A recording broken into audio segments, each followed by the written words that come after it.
News of the Times.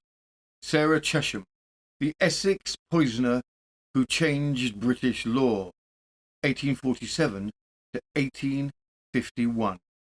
Welcome to News of the Times. In the quiet Essex village of Clavering in the 1840s, tragedy struck one family again and again. Two little boys, gone within days of each other, both suffering from violent sickness and stomach pain. A doctor called it English cholera. The neighbours called it something else.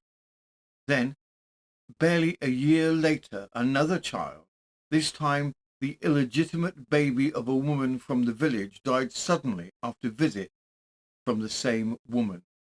Her name was Sarah Chesham. To some, she was a struggling labourer's wife and mother of six. To others, she was Sally Arsenic, a woman who poisoned her way through her family and beyond. Between 1845 and 1850, Sarah would stand accused of murdering her two sons, another woman's infant, and finally her husband, each death marked by the same telltale signs of arsenic poisoning. 3 trials, all ending in acquittal, left her neighbours whispering that justice had failed.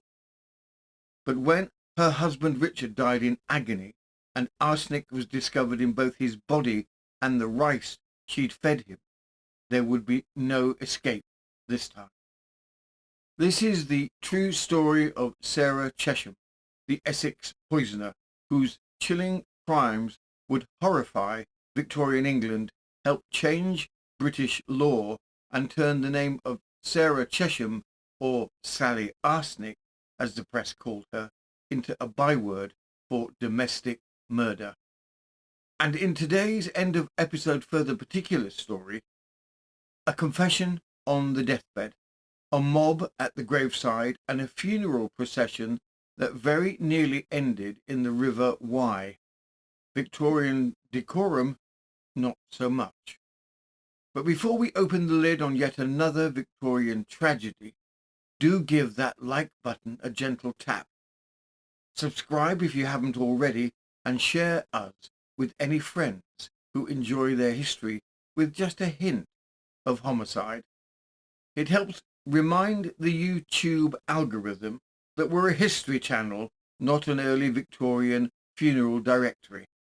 Right, kettle on, biscuits at the ready, preferably unpowdered, and prepare for a story best enjoyed from a safe historical distance. It's time for News of the Times. Background. Sarah Chesham was born Sarah Parker in the small Essex village of Clavering in 1809. A world of rough-hewn cottages, tight-lipped neighbours, and work that never quite paid enough. At 19, she married a farm labourer named Richard Chesham, a practical match, if not a romantic one. By her mid-20s, she had 6 children and very little else. The family lived close to the edge, too many mouths, too little money, and a husband often away in the fields from dawn till dark. To the villagers, Sarah was plain, quiet, and capable, a woman used to managing hunger, illness, and gossip in equal measure. But over the years, whispers began to follow her, children dying young, neighbours falling ill, the faint tang of arsenic on more than one set of lips. And although she would claim innocence to her final breath, her name, Sarah Chesham, would become notorious across England. To some, she was a mother burdened beyond endurance. To others, she was Sally Arsenic, the woman whose quiet kitchen became the testing ground for death itself. By the winter of 1845, tragedy struck the Chesham household. 2 of Sarah's young sons, Joseph and James, were suddenly taken ill. Violent sickness, crippling stomach pains, and within days Both were dead. The village doctor, Dr. Hawkes, called it English cholera, a common enough scourge in rural Essex. The boys were buried together in one small coffin, and life in Clavering went on. But the whispers did not stop. The villagers began to wonder how misfortune could visit one family so often and so precisely. 18 months later, when another child, an infant not her own, died soon after Sarah's visits, the gossip turned to accusation. The authorities took notice at last. An inquiry was ordered, and before long Sarah Chesham would find herself before the magistrates and her dead children exhumed for examination. The connection between Sarah Chesham and the case of little Solomon Taylor began, as so many Victorian scandals did, with a servant girl and her employer. Lydia Taylor had worked in the farmhouse of Thomas Newport, a farmer of means, and Sarah Chesham's landlord. When Lydia became pregnant by him, she was dismissed and left to face both disgrace and poverty. Under the poor laws, she was required to name the child's father if she wanted relief, a prospect that threatened to ruin Newport's reputation. And so, when the baby sickened and died after repeated visits from Sarah Chesham, suspicion took on a sharper edge. Sarah and Newport were both arrested, she for poisoning, he for aiding and abetting. From the Chelmsford Chronicle, the 22nd of January, 1847, the Clavering poisoning cases, apprehension of Mr. Newport. Some important facts relating these extraordinary cases have been transpired, and Mr. Thomas Newport, farmer of Clavering, has been taken into custody, being implicated in the charges upon which Sarah Chesham awaits her trial at the ensuing assizes. Newport was remanded on Monday last at the police station house in Newport when our reporter attended, but no one was permitted to be present in the magistrate's room except the police engaged in the case. Even Mr. Taylor, Bishop's Stortford, the prisoner's legal adviser, being excluded, nor was he permitted to see Mr. Newport, and, lest the ends of justice should be frustrated, the magistrate would not allow Mr. John Newport to see his brother. From the best information to be obtained ex curia, we learn that letters were recently written by the woman Chesham to Mr. Thomas Newport, and was intercepted by the jail authorities and sent to Mr. Colin of Saffron Walden, the magistrate clerk. That gentleman forwarded the letter to Mr. Montague Chambers for his opinion as to what steps should be taken, on which Mr. Chambers thought it proper to transmit the same forthwith to the Right Honourable Sir George Grey, Bart, Secretary of State for the Home Department. Friday evening last, Mr. Thomas Newport returned home, when he was accosted by Inspector Shackle and Superintendent Clark, and being apprehended by them under the authority of a warrant signed by the Right Honourable Lord Braybrooke, on charges of having feloniously aided and abetted Sarah Chesham in the administration of poisoning her two children, Joseph and James Chesham, in the month of January 1845, and was immediately conveyed to Newport Police Station. On his arrival at the station, the prisoner seemed little affected at the situation in which he stood until Monday morning, when he at first refused to eat any breakfast, although afterwards prevailing on to do so by the kindness of Mrs. Clark, the superintendent's wife, and bursting into tears, fretted exceedingly about his mother and her farming affairs, which he had conducted for ever since his father's decease. The connections of the Newport family being numerous, and the prisoner himself so much known, the excitement this affair had caused in the neighbourhood of Newport and Clavering is renewed and heightened in an extraordinary degree. It is understood that the expenses of the prosecution will not be defrayed by the county funds, but entirely by the government. A great mass of evidence, we understand, has already been gone into, and much more is expected to be forthcoming this day, the renewal of the investigation. By the spring of 1847, the rumours that had long haunted Sarah Chesham's cottage were finally dragged into the open. The bodies of her two boys, Joseph and James, had been exhumed, their stomachs sent to London for testing, and now, before the highest court in Essex, she stood accused of murdering them both. It was an extraordinary sight, a poor labourer's wife charged with poisoning her own children. The case drew such crowds that people gathered outside the gates of the courthouse before dawn, hoping for a glimpse of the Clavering prisoner. Inside, the evidence was grim. Traces of arsenic found in little Joseph's remains, whispers of neglect and unnatural calm from the mother who'd buried him. Yet there was no proof she'd given the poison herself. And so, before Lord Chief Justice Denman, the first of Sarah Chesham's trials began. The opening act in what the newspapers called the Clavering poisonings. From the Chelmsford Chronicle, the 12th of March, 1847, before Lord Chief Justice Denman, the Clavering poisoning.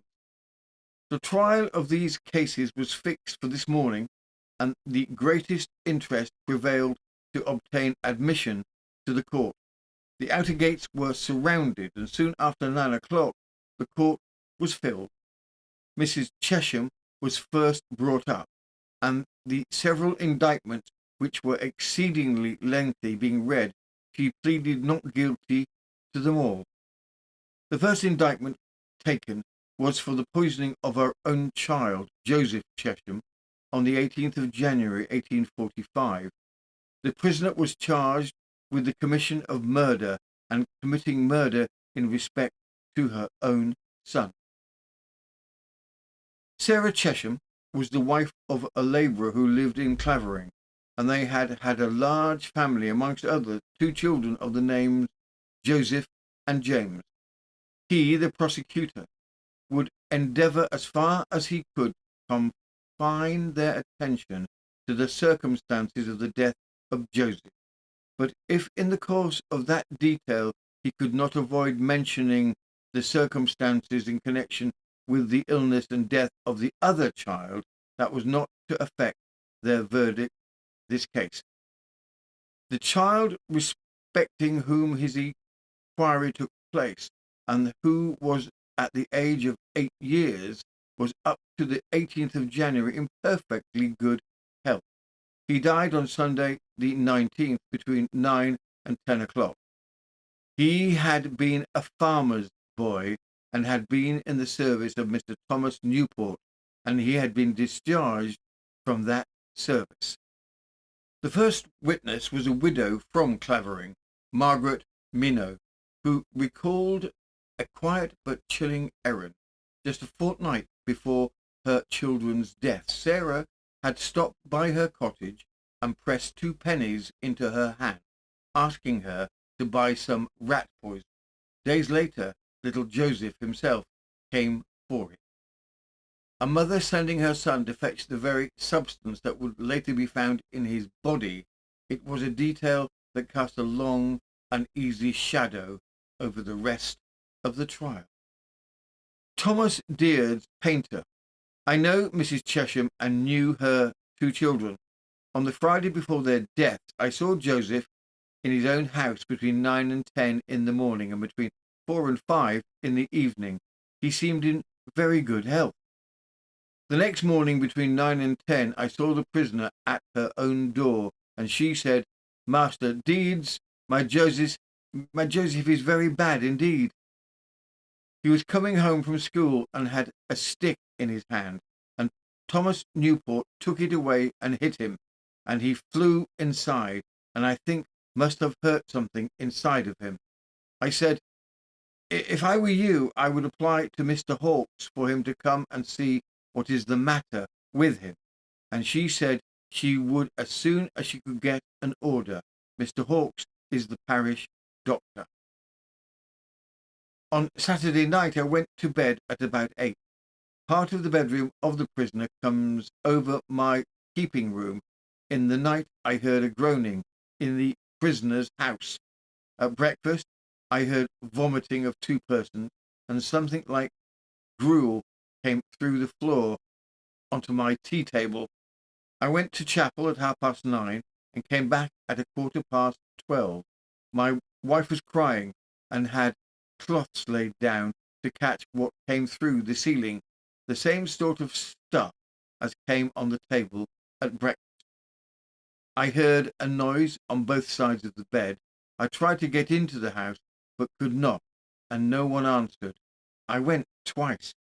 In the afternoon I went to chapel at about 1 o'clock and met the prisoner in Dam Lane, and I said, "Are you aware how bad your 2 children are?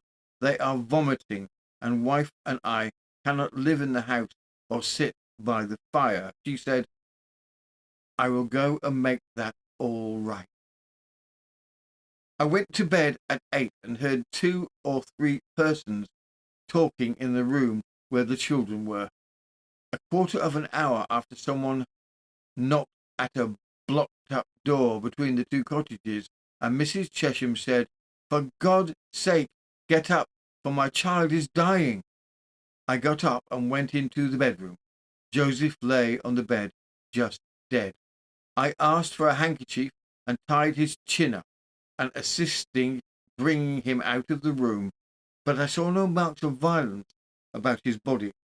I was troubled with rats and mice, and I know the Cheshams were too. So we were obliged to take our victuals upstairs at night because the rats would take it away.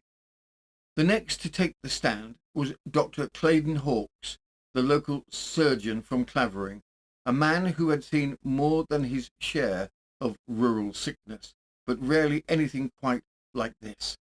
He told the court how, on the Sunday evening of the boys' illnesses, their father came begging for medicine, and by the following morning one child, Joseph, was already dead, and the other, James, lay gravely ill.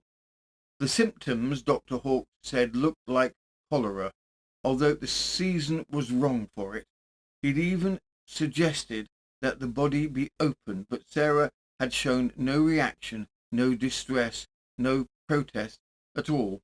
It was, he admitted, her quietness that stayed with him. That, and the fact that she had been the one to describe the symptoms he later certified as English cholera. Francis Hall. I am matron of Chelmsford Jail. In December, the prisoner asked the governor to be allowed to write a letter, and I went to her to write it for her. She told me what to write, and I wrote it first in pencil and then in ink. The prisoner could not read it, and I read it to her in the presence of another person. This is the letter. I handed it over to the governor of the jail. "Sir, Mr. Boker informs me when I saw him last that my friend would keep me with money to board myself. He has left me half a sovereign. Mr. Boker said he would call again by the time the money was spent, but I have not seen him since. I know it's not my own friend's power to keep me, therefore you must, for Mr. Newport, you know well that you promised when he stood against Pondfield Gate together that I should want for nothing. That's what I wanted. I was not to stand for any expense, for you would pay it. You told not to speak of it, but now I must, for you won't send to me, nor let any of my own relations come to see me, for this you and you only that keeps them from me. You know you ruined me, and have brought to all this trouble, and you, in truth, and my friends know the same. I wish I had told all about it when I was at Newport Station, for if I had spoke the truth then, you must have been in prison as well as myself. You deserve here more than I do, for you did it, not me, and you know I have told you that I would speak of it times and times, and you told me not to be a damned fool, for I told you I would have a letter wrote and keep it for fear anything should happen to me. I always told you that it would be the death of me, and so I say now. 'Tis the money that keeps you out of prison.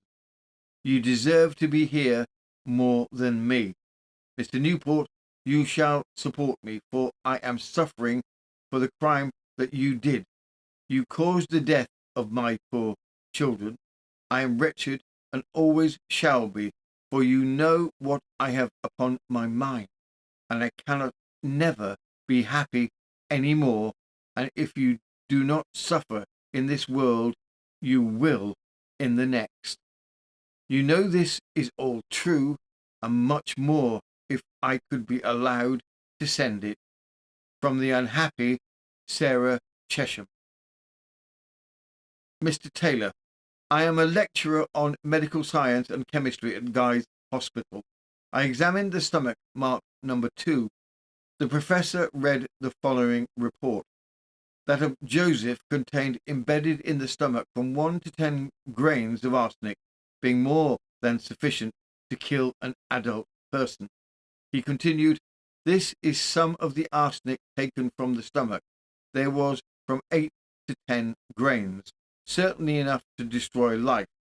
The appearances were precisely those which are seen where there is a large quantity of arsenic. Arsenic has the effect of preserving bodies after death, and I should say beyond all question that his death was produced by arsenic.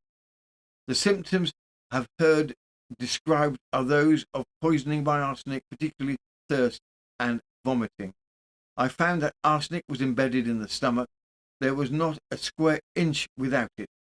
There was enough to kill 2 persons. I should infer under all circumstances that the person died from arsenic. This was the cause. This was the case for the prosecution. For the defence, Mr. Sergeant Jones rose, a seasoned barrister with a voice honed for drama and last chances. He reminded the jury that they quite literally held a woman's life in their hands. Sarah Chesham, he said, was not accused of a crime of passion, nor of lashing out in rage, but of something far worse, a mother calmly murdering her own children.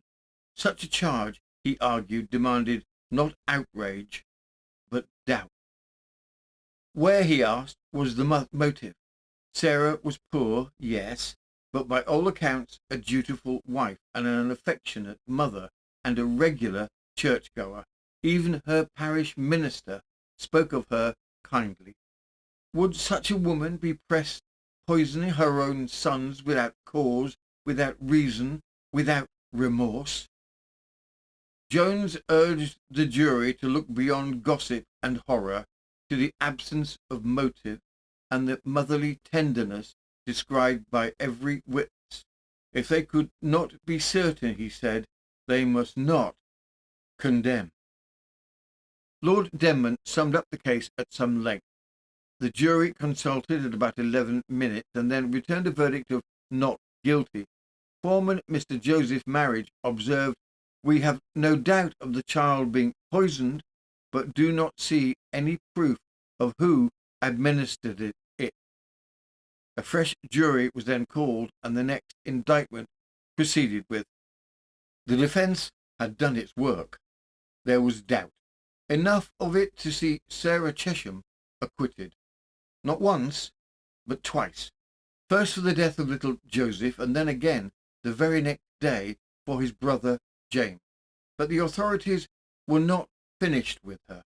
Barely a year later, Sarah would find herself in the dock once more, this time accused of poisoning not her own flesh and blood, but the illegitimate infant of Lydia Taylor, a young servant girl whose brief entanglement with her employer, the well-connected Thomas Newport, had already caused scandal.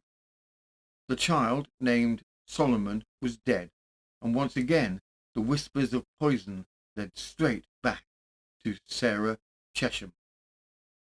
From the Chelmsford Chronicle, the 12th of March, 1847, before Lord Chief Justice Denman, the Clavering case of poisoning. This morning the prisoner was brought up and arraigned on the indictment for administering a deadly poison to Solomon Taylor, the child of Lydia Taylor, of which it is languished from June to September and then died. Thomas Newport was brought up and pleaded to the indictment, charging him and having incited, counselled, hired and commanded her to commit the crime. He pleaded not guilty and having put in bail was discharged. Mr. Chambers opened the case. She was charged first with having administered poison and caused the death of the infant of the name Solomon Taylor, the illegitimate child of Lydia Taylor. The learned gentleman stated all the facts of the case as they were proved in evidence. And so, for the third time, the name Sarah Chesham echoed through the courtroom, now tried to the death of a neighbour's infant. The first to take the stand was the grieving mother herself, Lydia Taylor, a young woman already disgraced by scandal, now forced to relive the slow and terrible death of her child, little Solomon. Lydia Taylor, visibly distressed as she gave evidence, told the court that she had once worked for Mrs. Newport, whose son Thomas managed the farm, and that after 6 months in service she found herself in the family way. When her condition was discovered, she said she was dismissed in disgrace and returned home to her mother's cottage in Manadon, where she gave birth to a healthy baby boy, Solomon. 3 weeks later, Sarah Chesham appeared at the bedside. She asked how the baby and I were, Lydia said, and spoke against Thomas Newport, said he was a surly, good-for-nothing fellow and ought not to have done so. Sarah nursed the baby for nearly an hour before leaving, promising to come again. The child remained well until Mrs. Chesham's second visit, and on that day she arrived bearing gifts: rice pudding, apple turnover, tea, sugar and butter, and despite Lydia's protest that the baby had already been fed, insisted on taking it downstairs and giving it food herself. Lydia followed some time later to find Sarah sitting by the fire, rubbing her hands down her gown. The baby had been sick inside the fender, she said, and when I took it up, it was sick again. I put it in to the breast, but it would not take it. At dinner, Sarah again fed the child. Then, with chilling casualness, she remarked, "Oh dear, he's gone over as callow as a rat." Lydia said, "I told her he did, and asked what she had given him. He seemed very ill, and all his strength was gone. The prisoner said she had given him nothing but a bit of sugar." Moments later, the child's jaw dropped as if it were dead, and its mouth was white and slimy. Lydia stood crying over the cradle while she said the prisoner was laughing. Sarah continued to visit. With each call, the infant grew weaker. On one visit, Lydia noticed pink spots on the child's frock, and later that the same stains appeared on her own apron. When I washed it next morning, she said, these spots came into holes. On another occasion, Lydia saw Sarah with the baby in a field. She was walking before me. As I went up, I found the child sick. I thought she had been giving it something, and she said she had not, but I said she had. Not long after, the child died. Lydia ended her evidence through tears. I was rather afraid the prisoner had given it something improper, but when I went to her house, my eyes were opened, and I was not mistaken then. Mrs. Chesham was the death of my child, and no one else. Lydia's mother then took the stand. She told the court how her daughter had returned home pregnant after being dismissed from service by Mrs. Newport, whose son Thomas, a local farmer, was said to be the child's father. He had quietly sent money several times before the baby's birth. The infant, Solomon Taylor, was healthy at first, but then came the visit from Sarah Chesham. Sarah first called 3 weeks after the confinement, speaking bitterly of Thomas Newport, and cradled the baby for nearly an hour. On a later visit, she fed the child herself. Moments later, the infant went limp and pale, as callow as a rat, Sarah reportedly remarked. A final visit proved the most sinister. The elder Mrs. Taylor described seeing Sarah outside holding the baby on her lap and putting something into its mouth. When she rushed over, the child's chin had dropped, white froth at its lips, and within weeks little Solomon was dead. After that last encounter, she said, the baby was never well again.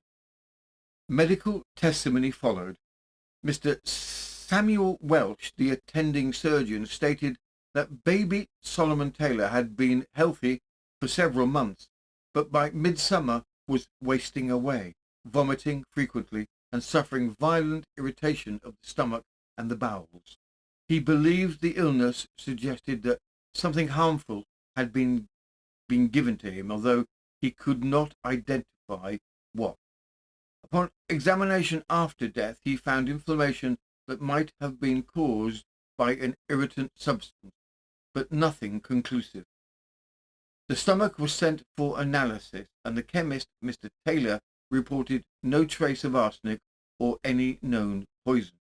He found natural disease sufficient to explain the child's death, concluding that the symptoms described by the witnesses were impossible to reconcile with poisoning. In short, there was suspicion, but not proof. Mr. Chambers said on this evidence he could have no rational expectation on the part of the prosecution that the jury could convict the prisoner on this indictment. The jury must come to the conclusion that there was no proof of the administration of a destructive ingredient to the children by the prisoner, and he thought public justice would not be defeated if stated that he thought the case must now come to an end. Lord Denman concurred in this view, and the prisoner was then acquitted and discharged. 3 trials, 3 acquittals, and a village still whispering that Sarah Chesham had somehow slipped through the fingers of justice. But in Clavering, death had not quite finished falling. For nearly 3 years after her 3rd acquittal, Sarah lived quietly, or seemed to. But when her husband, Richard, began to waste away, the familiar pattern returned: sickness, rice pudding, and suspicion. From the Chelmsford Chronicle, the 24th of May, 1850. Suspicious case of poisoning at Clavering.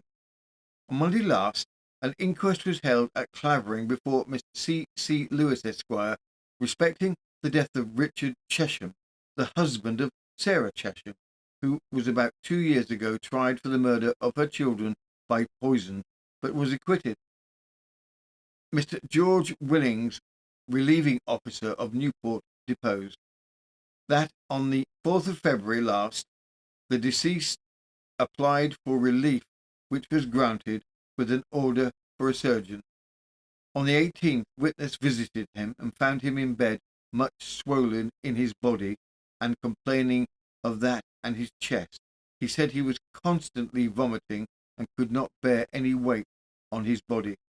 Witness had seen him about half a dozen times since. Monday was the last time witness saw him, when he appeared to be dying, and he died on Thursday. Medical testimony. Mr. S. C. Hawkes, surgeon at Clavering, testified that he had attended Richard Chesham during his final illness. The man, he said, at first suffered from sickness and pain in the stomach, which later subsided into what appeared to be ordinary consumption. On examination after death, Hawkes found the lungs riddled with tubercles, the intestines inflamed, and fluid in the chest. In his view, the cause of death was consumption, the wasting disease of the lungs, rather than poison. Mr. Brown, surgeon of Saffron Walden, agreed, but at the jury's request, the stomach and intestines were sent to Professor Alfred Swain Taylor of Guy's Hospital for chemical analysis. And then came a final unsettling note. The court was informed that another of Mrs. Chesham's sons had fallen gravely ill, taken in the same way and at the same time as his father. The inquest at Clavering. When Richard Chesham died in May 1850, the inquest at the Fox and Hounds Inn revealed a disturbingly familiar story. Sarah's husband had suffered weeks of agonizing stomach pains and wasting before death. Searching her cottage, the local surgeon found a small canvas bag of rice hidden beside the kneading trough. Sarah grew agitated when he took it away, insisting it belonged to her father, although she admitted she had cooked rice milk from it for her husband. Her father, James Parker, confirmed that the rice was kept where Sarah could easily reach it, while Sarah's mother swore she had seen her daughter feed it to the sick man several times, the last only days before he died. Dr. Alfred Swain Taylor's analysis exposed the truth. Every grain of that rice was dusted with arsenic, finely powdered and evenly distributed. It looked harmless, but a single bowl would have been enough to bring on the violent cramps and purging Richard endured. Neighbours added that the final damning detail, Sarah, they said, had often joked that she could teach any woman how to season a pie if she wanted rid of a troublesome husband. Pies she herself had made and sent to Richard in the harvest field. It was no sin, she was heard to say, to bury such husbands. By the time of the close of the inquest, there was no doubt left. The Clavering poisoner would once again stand before the court, this time accused of murdering her own husband. From the Chelmsford Chronicle, the 7th of March, 1851. Poisoning at Clavering. Sarah Chesham, 41, widow, was indicted for feloniously administering to Richard Chesham a quantity of poison called white arsenic with intent to murder him at Clavering. Mr. Bodkin, in opening the case, said the present was a very serious charge, and he entreated their earnest attention to the very solemn inquiry. At the outset, he desired that they would dismiss from their memory anything with respect to the former transactions of the unhappy woman, and decide upon the evidence adduced upon the present charge, and upon that alone. He was the more anxious to impress that upon their minds, because it would be impossible in their inquiry to avoid reference to a former charge. In 1847, the woman was tried upon a similar indictment for poisoning 2 of her children, but was acquitted, and that circumstance was not to prejudice them on the present occasion, and the learned counsel then went minutely through the facts of the case. It appeared from the testimony of several witnesses whose evidence had already appeared in our columns that in the early part of 1850, the husband of the prisoner, a labourer residing at Clavering, was suddenly seized with cramping pains in the stomach and various parts of the body, attended with the intermittent vomiting, which ultimately became so violent that a medical order was granted by Mr. Willings, relieving officer of Saffron Walden Union. Under that order, the deceased was attended by Mr. Hawke, surgeon of Clavering, who used what he considered proper remedies, but after some weeks' medical treatment, Chesham died.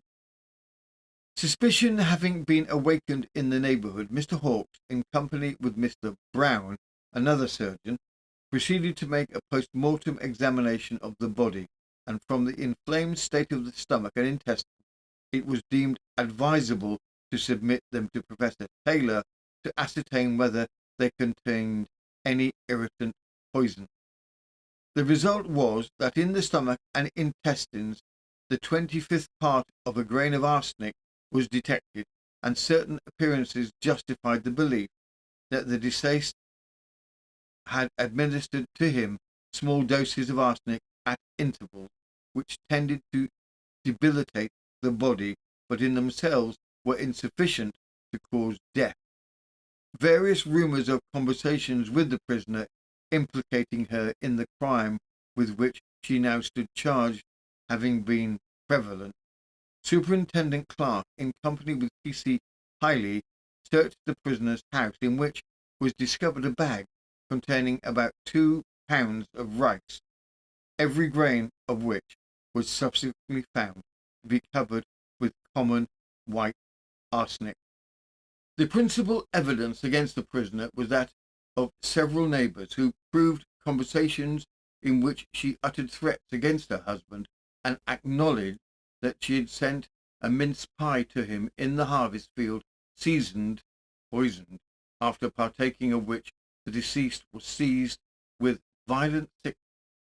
She also offered her assistance in the preparation of poisoned pies for certain parties who had rendered themselves obnoxious to her displeasure, and before the coroner's jury, which was held some time antecedent to these conversations becoming public, she denied all knowledge of the nature and effects of arsenic, whilst to one witness she pointed out the spot where she secreted a quantity of this deadly poison before her trial in 1847, which she removed upon her return to Clavering, and with the nature of which she appeared quite familiar.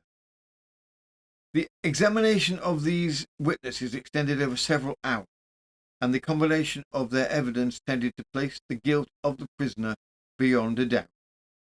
Prisoner, in defence, denied all knowledge of the transaction and complained of her inability to produce witnesses who assisted in making the pie which was forwarded to the harvest field. She protested that she had at all times treated her husband with the greatest kindness, and that the principal portion of the evidence was adduced against her from a feeling of spite and revenge. His lordship summed up the evidence in a lucid manner, directing the jury to the various points favourable or adverse to the prisoner. The jury, after a few minutes' deliberation, returned a verdict of guilty. The end of Sarah Chesham. After 8 long hours in court, the verdict was unanimous. Sarah Chesham, the woman once acquitted of poisoning her children, was now condemned for attempting to murder her husband. When the judge placed the black coif upon his head to pass sentence, his voice faltered. "You have been most justly convicted," he said.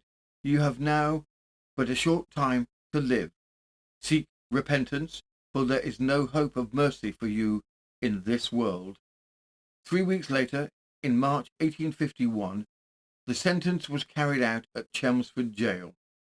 There was no petition for clemency, no voice raised in her defence. The crowd gathered early, more out of curiosity than pity. When at last she was brought to the scaffold, pale, trembling, and supported by 2 attendants, the hangman, Calcraft, performed his duty with grim efficiency. Sarah Chesham died hard. The crowd shuddered, then drifted away to drink and brawl in the taverns, as if the morning spectacle had been no more than a fairground show. Thus ended the life of Sally Arsenic, a name whispered in Clavering long after the court felt silent, and one that marked the close of an era of fear in rural Essex. Further particulars. And finally, in this week's further particulars, when most people say they want a good turnout at their funeral, they probably don't mean a mob ready to throw their coffin in the river. Such was the scene in Monmouthshire, where the dearly departed proved rather less dear to his neighbours, and after his final procession turned into something closer to a lynching than a lamentation. From the Monmouth Beacon, November 1840, disgraceful occurrence. Yesterday morning, as the remains of an individual of this town were being carried to their last resting place in Monmouth churchyard, they were followed by a large concourse of persons who indulged in the coarsest expression with references to the deceased, and in hootings, hissings, and groanings. They even went so far as to threaten to tear the body from the coffin and throw it into the Wye, which it is likely they would have done had not Mr. Fuller, the inspector of the police, defended the coffin from the mob. It appeared that the deceased, on his deathbed, being conscience-stricken, voluntarily made confession of some robberies which implicated other persons and caused this violent feeling against him. That concludes the case file of Sarah Chesham, a reminder, perhaps, that Victorian domestic life was rarely as wholesome as the illustrations suggest. Like, subscribe or share, not out of affection, of course, but as a civic duty to prevent the algorithm from locking us away with the videos on proper toenail trimming part 2. If you'd like to ensure our continued survival amid YouTube's peculiar ecosystem, do consider joining us on Patreon. It helps us remain ad-free and occasionally solvent, a rare combination in any century.